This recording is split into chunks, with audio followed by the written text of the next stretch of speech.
Hello, my name is Iolani Haleski. I'm the naturalist for St. Johns County Parks and Rec. I'm out here at Treaty Park with a good friend of mine that I think he would be interested in finding out a little bit more about James. So his name's James Bullock. How you doing, James? Oh, very well, thank you. Thank you for meeting me out here today. It is a pleasure. Tell me a little bit about yourself.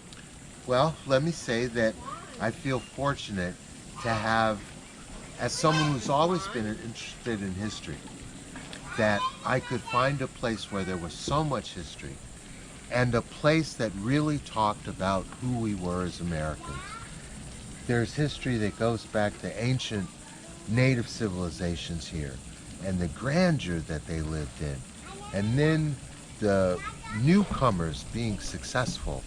But that this is different than the narrative that we originally heard. They were not just one group of people. Even though they were from Spain, this is a mixed group that included free people of African descent.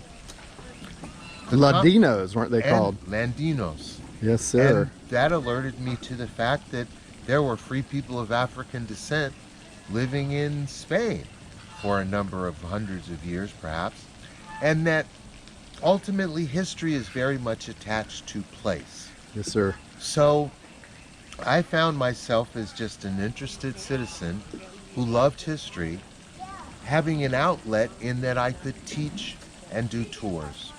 And through that, I began to learn even more about this great place that we live in, St. Augustine, Florida. And as you dig, it gets deeper, doesn't it? And as you dig, it gets deeper.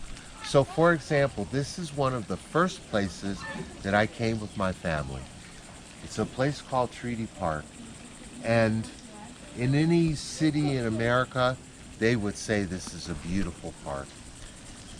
And I think that most of us as modern people take parks for granted. We think of them just as a place to maybe have a softball game or walk your dog.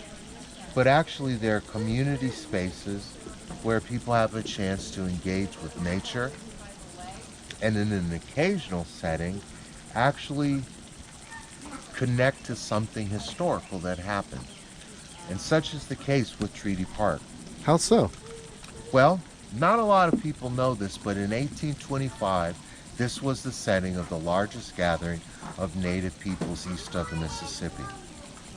They were gathering here as native peoples often did.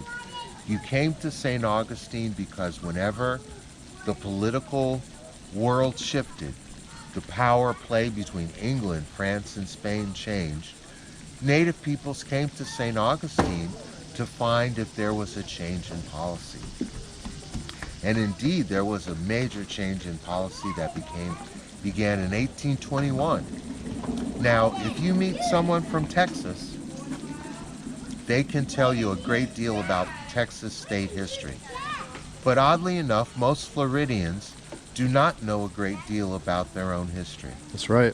So the average person is unaware here in St. Augustine that the treaty that Treaty Park is named after involved southeastern Indians and ultimately the ceding of millions of acres of land.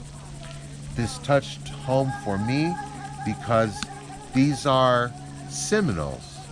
They're Creeks. They're people of many different tribes who, out of their own self-defense, had to gather together. And among them were free people of African descent, and indeed probably a number of people who escaped. But in my mind, if you could have escaped through a wilderness like this from something as cruel as a typical plantation, then you deserve to be free. But this story is unique. And Treaty Park is where that treaty was signed, and let it be said that this beautiful park remains, and that as residents of St. Johns County, we should come here, enjoy the place, the land, and remember the history.